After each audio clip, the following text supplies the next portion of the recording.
Glória a Deus. Nesta manhã gostaria de partilhar a palavra de Deus sobre um tema muito falado no dia a dia. Pouco falado, por vezes, nas igrejas, mas no dia a dia, no corre-corre, de uma forma direta ou de uma forma indireta, é muito falado. Religião ou presença de Deus? Toda a gente fala, eu vou à minha igreja, eu vou aos cultos da minha religião. Toda a gente fala na mercearia, toda a gente fala disso. Mas poucas pessoas falam, eu tenho um encontro com Deus todos os dias. Muitas pessoas dizem, eu vou ao culto, eu vou à missa, eu vou ao serviço religioso. Não é mau. Mas quantas pessoas dizem, eu vou me encontrar com Deus todos os dias?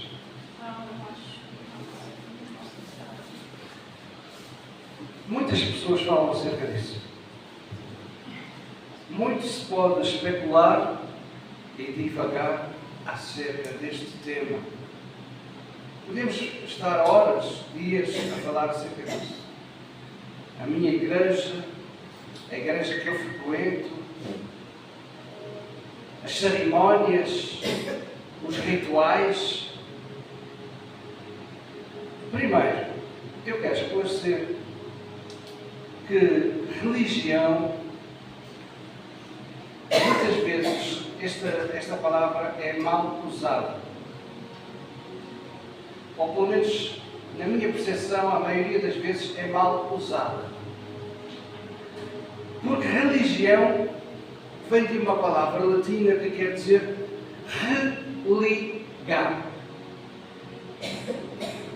E então é sobre este pensamento que nós vamos abrir a palavra do Senhor em Tiago, capítulo 1, e vamos ver o que é que a palavra de Deus nos diz sobre religião. Quem sabe que a Bíblia, a palavra de Deus, fala sobre religião? Quem é que sabe sobre isso?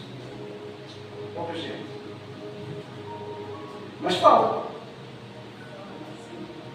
É verdade. A religião, por vezes, é associada a uma organização, a uma instituição cheia de rituais, cheia de cerimónias, cheia de eventos. Mas, na verdade, a religião fala da religação com Deus. Este é o verdadeiro significado da palavra. Vamos ler para que todos possamos entender Tiago, capítulo 1, versos 26 e 27. Quando Tiago ele escreve estas palavras, ele dirige estas palavras em todo o seu livro aos cristãos judeus, aos cristãos que professavam uma fé e que depois lhes é revelado quem é o Senhor da fé que eles professavam. Porque muita gente, Tiago 1, 26 e 27, muitas pessoas, muita gente, adora a Deus de uma forma abstrata, mas não conhece esse próprio Deus. Então, Tiago, capítulo 1, 26 e 27, nós vamos ler. Se alguém supõe ser religioso, deixando de refrear a língua, antes enganando o próprio coração, a sua religião é vã. A religião pura e sem mácula para com o nosso Deus e Pai é esta. Esta é a definição da religião. visitar os órfãos e as viúvas nas suas tribulações e assim mesmo guardar-se incontaminado do mundo. Há várias versões, eu vou ler mais duas versões muito parecidas, mas que nos ajudam a entender aquilo que Tiago escreveu. Se alguém supõe ser religioso, deixando de refrear a língua, antes enganando o próprio coração, a sua religião é vã. A religião pura e sem mácula para com o nosso Deus e Pai é esta: visitar os órfãos e as viúvas nas suas tribulações e assim mesmo guardar-se de ser incontaminado do mundo. Diz outra tradução assim: se alguém diz que obedece a Deus e afinal não é capaz de travar a sua língua, engana-se a si mesmo e a sua religião não vale nada. Mas a verdadeira religião, autêntica e sem falhas, consiste em amparar os órfãos e as viúvas nas suas tribulações. Então, a religião aqui, esta palavra, o que é que quer dizer efetivamente? Deixar de ser influenciado pelo mundo, pela corrupção do mundo, pelas tendências do mundo, pelas ideias e pelas filosofias do mundo. Diz Tiago assim: se alguém supõe ser religioso, o que é que isto quer dizer? Quer dizer que ele está a querer expressar uma ideia. Se vocês pensam que são muito espirituais, há pessoas que espiritualizam tudo e, por outro lado, não espiritualizam nada.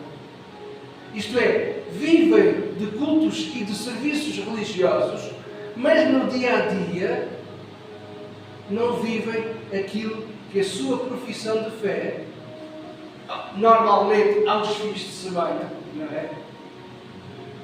Lhes é ensinado. Se alguém faz uso da sua profissão de fé, meus irmãos, tudo o que é ritual, tudo o que é cerimonial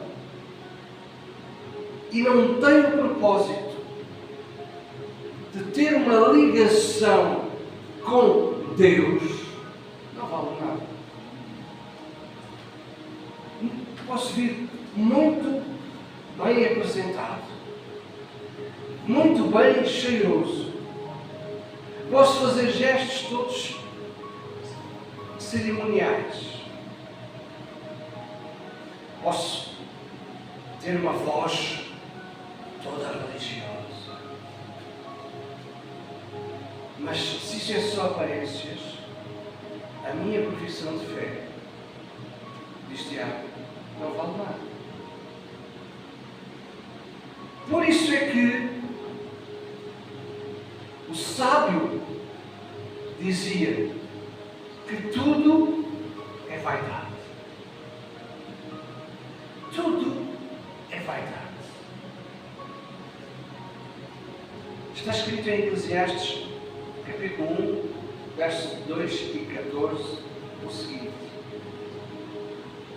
vaidade de vaidades, diz o pregador. Vaidade de vaidades, tudo é vaidade. Atentei para todas as obras que se fazem debaixo do sol, e eis que tudo é vaidade, e tudo vai correr atrás do vento. A vaidade sempre ofusca, tapa a verdadeira razão daquilo que deveria ser adoração. Muitas pessoas correm para eventos, muitas pessoas correm para ouvir pessoas conceituadas e aprontam-se muito bem arranjadas para terem uma certa imagem. Mas tudo é vaidade. Quando alguém bate à nossa porta ou nos interrompe no caminho que nós estamos a traçar e nos pede talvez uma moeda, e nós dizemos assim, com toda a religiosidade que nós temos, Deus te abençoe. Entendem o que eu estou a dizer? Somos todos vaidosos no culto, no serviço religioso. Mas se alguém bate à nossa porta, nós respondemos, Deus te abençoe. Se alguém tem fome, se alguém necessita de alguma coisa, a nossa resposta é, Deus te abençoe. Jesus disse certa vez, quando eu tive fome, quando eu tive sede, quando estava nu, quando estive na prisão ou doente. Há várias ilustrações, há várias experiências de muitas pessoas que têm tido estes encontros com Deus. Certa vez, uma senhora muito espiritual tinha um familiar doente e levou à igreja todos os pedidos que ela tinha para que Deus pudesse intervir na doença daquele familiar. E durante algum tempo a igreja orava. Porque é dever da igreja orar, é dever de todos nós orarmos uns pelos outros. Isto é uma coisa óbvia. A Bíblia diz que nós devemos orar uns pelos outros. Pedir a Deus que possa ajudar, possa intervir na vida de cada um. Durante algum tempo, esta senhora tem a visita de um sem-abrigo. E o sem-abrigo bate à porta dela e ela abre a porta, vê que a pessoa tem um mau aspecto, que cheira mal e diz, agora não posso, estou no meu momento, vejam bem a resposta dela, estou no meu momento com Deus. Bum! Fecha-lhe a porta.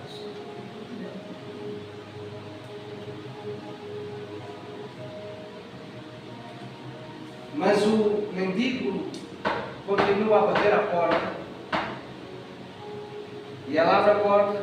Outra vez, eu já não disse que eu estou no meu momento tão espiritual com Deus.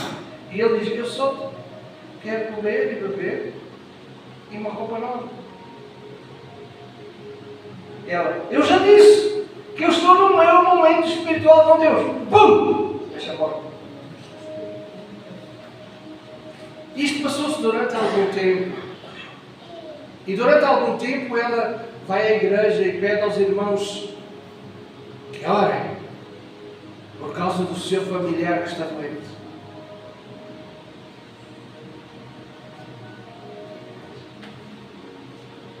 E durante algum tempo aquele mendigo era aquilo que nós chamamos de uma pessoa teimosa. Bate à porta. Tenho fome, tenho sede. Estou quase nu. E ela, a resposta era, Deus te abençoe. Num certo momento ela estava na igreja. Num certo momento ela estava a pedir aos irmãos todos que orassem pelo seu familiar. E alguém no meio da assistência levanta a voz e diz, eu te tenho visitado. Eu tenho batido na tua porta e tu tens fechado a porta para mim. Mas no dia que tu abris a porta para mim, o teu familiar será curado.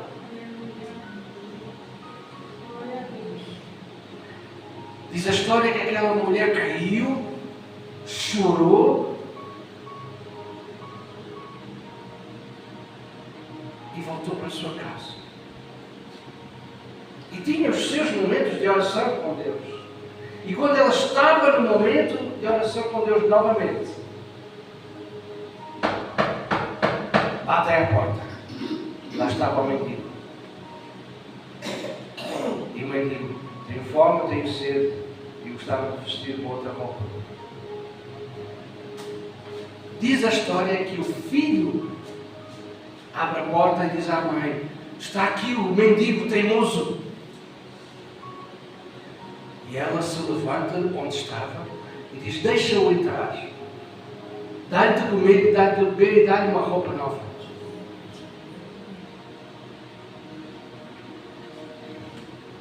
A história continua dizendo que alguém lhe deu uma boa notícia, que o seu familiar naquele momento foi curado. Meus irmãos, isto é uma história, dizem, talvez seja verídica. Quando alguém interrompe o nosso caminho, é tal e qual como Jesus disse: eu tive fome, eu tive sede, eu estava nu, eu estava na prisão, agora eu estava doente. Jesus, Ele é o Senhor. Diz a Bíblia que Jesus Cristo, Ele é o Senhor dos Senhores, o Rei dos Reis. Mas Ele também se identificou com cada um de nós. Descendo do seu pedestal, se tornou carne, sentiu aquilo que nós sentimos. E por isso Ele sabe o que é ter fome, ter sede, sentir frio. Este mesmo Jesus que veio, subiu ao céu, um dia voltará. A igreja deve estar à espera, a todo momento, à volta de Jesus. Todos os homens, quer sejam religiosos ou não, um dia vão ver que Deus é real. Um dia vão ver quem é Jesus Cristo realmente. Quer viver-se uma vida religiosa, espiritual, ou até de negação ao próprio Deus. Aqueles que creem em Jesus, aqueles que vão crer em Jesus, eles serão salvos. Mas aqueles que não creem em Jesus, eles não serão salvos. Há pessoas, como eu costumo dizer, que são crentes de cadeira, mas que não vivem uma vida em contacto com Deus. Por isso é que Tiago diz: a fé sem obras é morta. E a religião dessa pessoa é dor. Religião quer dizer estar religado com Deus. Não quero falar sobre rituais, nem cerimónias. Muitas vezes o homem, a mulher, o ser humano, anula e ignora a presença de Deus. Meus irmãos, e sabem quando é que o homem e a mulher ignoram a presença de Deus? Não é no culto, não é no serviço religioso, é no dia a dia. É no dia a dia que bate no peito: eu cá tenho a minha religião. Mas quando alguém bate à porta, diz, Deus te abençoe. É como, vai andando, vai andando. Eu dou graças a Deus mesmo, que a nossa comunidade aqui percebe aquilo que eu estou a falar.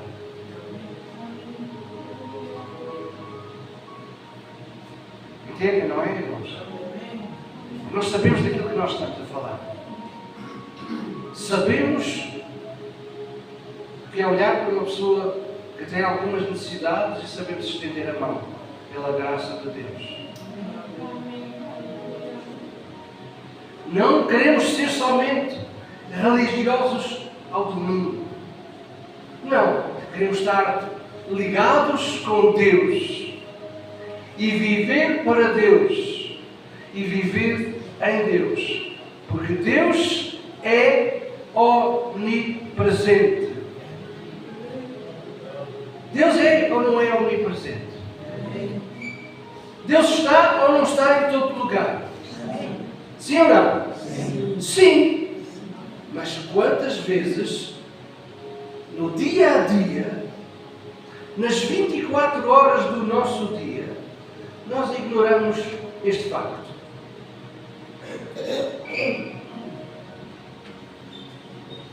É tão interessante nós vermos, por exemplo, as crianças nas escolas, quando elas conseguem partilhar o lanche com aquelas que não têm.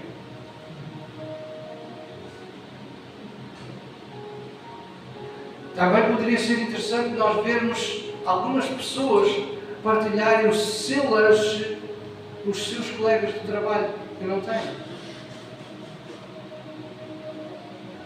Quantas vezes nós não conseguimos ver pessoas que passam dias e dias sem comer? Dias e dias com fome. Muitas vezes negamos a presença de Deus. O homem no Éden escondeu-se de Deus e desde aí foi inibido da comunhão íntima com Deus. Mas pela graça de Deus, Jesus veio para religar o ser humano com Deus. Jesus veio religar. O pecado, o erro, desvia a pessoa de Deus.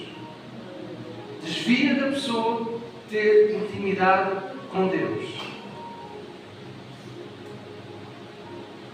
Diz a Bíblia que Adão e Eva se esconderam. Pela viração do dia, mais ou menos no momento em que o sol se põe, Deus visitava Adão e Eva. Talvez a partir das 6 horas da tarde, mais coisa, menos coisa. Deus ia visitar Adão e Eva. Um belo dia. Até diz que Deus disse: onde estás, Adão? Porque ele estava escondido. Foi inibido a intimidade com Deus. Porque foi levantado uma muralha. E há muitas muralhas. Muralha daquilo que nós chamamos vulgarmente de pecado. A muralha do desvio. E muitas vezes a muralha dos rituais religiosos que impedem a verdadeira comunhão com Deus. Mas o Senhor, diz a Bíblia, que Deus amou o mundo de tal maneira que deu o seu Filho único para que todo aquele que nele crê não se perca, não se desvie, mas possa usufruir da vida eterna. Deus chamou Abraão num lugar tão escuro. Deus foi chamar Abraão no meio dos ídolos. Deus chamou Abraão para que Abraão, que estava no meio das trevas, pudesse andar num patamar que nós hoje, como igreja, podemos andar. Podemos andar não de culto em culto, não de serviço em serviço, mas andar com Deus. A Bíblia diz que Deus falou a Abraão: anda na minha presença e ser perfeito. Isto é, Deus estava a dizer: deixa-me restaurar a imagem que tu tens. Porque Deus estava a falar com Abraão e Abraão pensava que os bonecos que a sua família fazia eram Deus. Porque Abraão era idólatra antes de ter a revelação de Deus. E Deus está a dizer a Abraão: anda na minha presença e ser perfeito. Descobre quem é o verdadeiro Deus. Anda comigo. E por isso, Adão descobriu, começou a ter consciência de viver com Deus é viver em aliança. Viver em intimidade é viver em aliança. Porquê é que existem casamentos? Existem casamentos porque existe aliança. Porquê é que existe intimidade? Porque intimidade vem da aliança. Que duas pessoas fazem uma com a outra. E por isso, Abraão descobriu que mais do que a sua religião, porque Abraão era muito religioso, mais do que a sua religião, o mais importante era viver na bênção da presença do próprio Deus. Viver na abundância da presença do próprio Deus.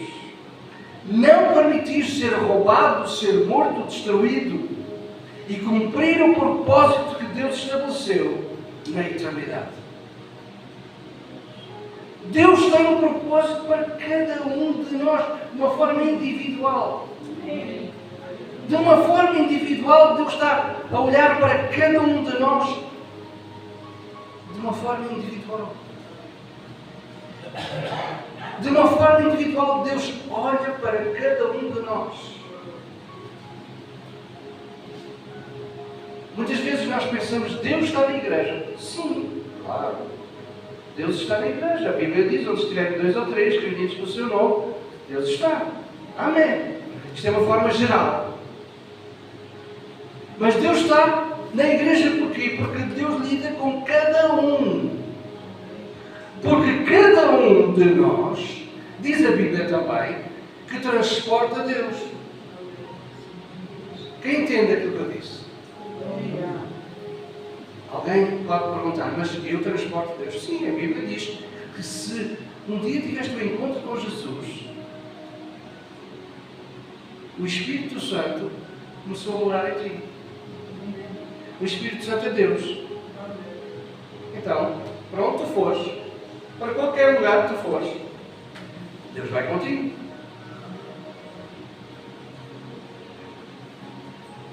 Quantas vezes eu não ouço esta frase? Muitas vezes. As pessoas a dizer: eu cá tenho a minha religião. Outros assim, de outra forma: eu cá tenho a minha fé. A minha fé. Outros até são mais atrevidos: eu cá tenho a minha fezada.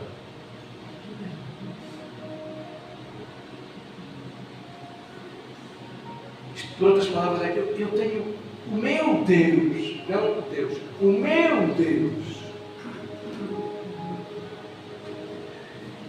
E já no início da igreja primitiva, muitos diziam: eu sou deste, eu sou daquele, eu sou daquele outro. E Paulo chegou a dizer: e quem diz eu sou de Jesus?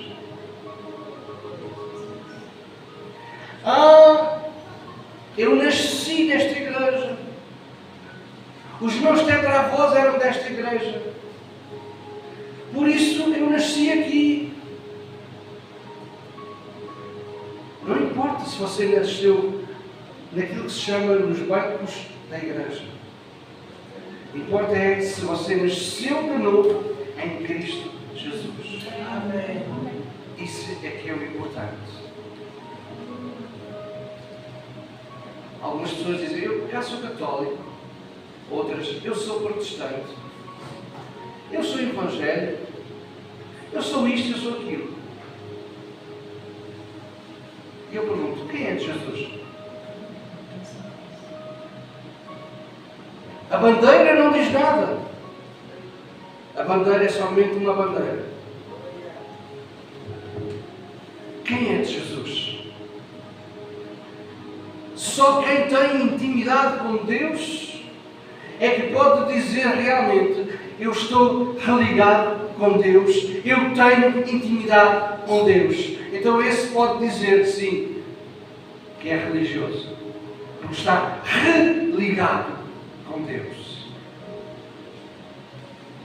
Religião, como eu disse, não são o cumprimento de rituais.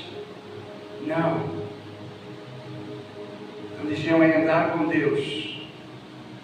Não basta dizer eu sou religioso de uma forma nominal.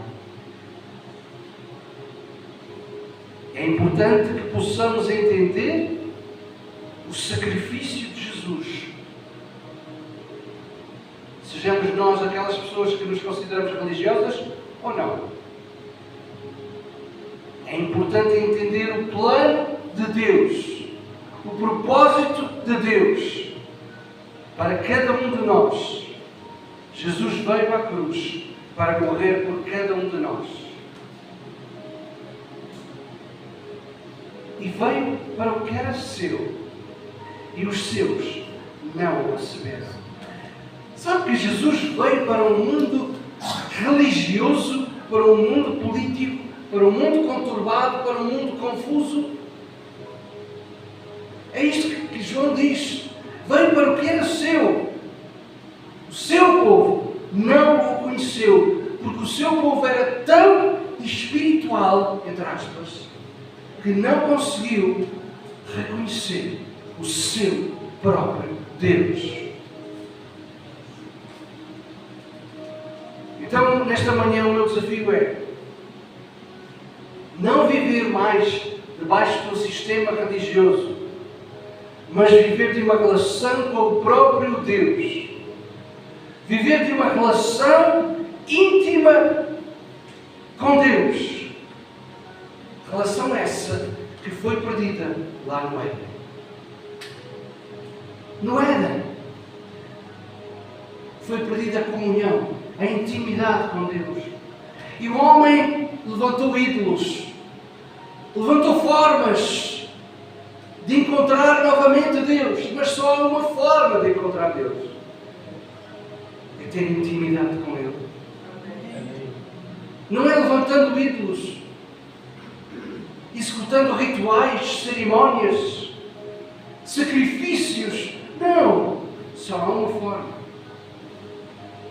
é reconhecer que Jesus é o caminho, a verdade e a vida. E ninguém vai a Deus o Pai a não ser por Jesus Cristo. Esta é a grande mensagem. Não vivamos de uma forma tão espiritual que até mudamos a nossa voz. Andamos trajados de uma forma durante a semana e durante o fim de semana vestimos aquele fato religioso. Não, isso não é importante. Mas se quiser vir bonito, pode vir bonito. Não tem nada contra. Mas o mais importante de tudo é ter intimidade com Deus. O mais importante de tudo é criar uma relação íntima com Deus. Para terminar, eu vou fazer-vos uma pergunta. Quem sabe o que é namorar? Não tenham vergonha. Quem é que sabe o que é namorar? Ok. Eu vou orar por todos os outros que são mentirosos. Porque vocês não sabem o que é namorar. Toda a gente sabe. Namorar é a preparação para uma relação mais íntima. Ou, no seu significado da palavra, namorar é cercar alguém. É cercar alguém. No seu significado puro é cercar alguém para que possa ter uma intimidade mais profunda. Então comece, se ainda não sabe, comece a namorar com Deus. Comece a preparar o seu caminho para ter uma intimidade com Deus. Comece a caminhar, porque às vezes não é tudo de uma vez, pois não. Nós vamos conhecendo as pessoas pouco a pouco. Assim é com Deus. Vamos conhecendo a Deus pouco a pouco. Comece por namorar. Comece com 5 minutos. Depois passe para 10 minutos. E por aí fora. Comece por ter um telefonema rápido. Ou lançar um WhatsApp rápido com Deus. Comece a ganhar confiança. Cultive a intimidade com Deus, para que a sua religião seja autêntica e verdadeira. A sua religação com Deus seja autêntica e verdadeira. Porque ser religioso não é nada se não tiver nada a ver com Deus. Amém? Amém. Amém. Vamos chegar de pé. Senhor nosso Deus, nosso Pai, nesta manhã, Senhor, nós transmitimos a Tua palavra. E, Senhor, nós queremos que a Tua palavra não volte para trás, Senhor. Antes fará aquilo que Te apraz. Muito obrigado, Senhor. Cria, Senhor, em nós este sentimento de relação contigo. Perdoa, Senhor, se nós ainda não temos essa intimidade que deveríamos ter. E ajuda-nos a recriar. Ajuda-nos a recriar esta ligação contigo, Senhor. Nesta manhã, Senhor, ajuda cada um de nós, quer seja crente ou não, a ter uma ligação mais íntima contigo. Amém, amém e amém. Glória a Deus.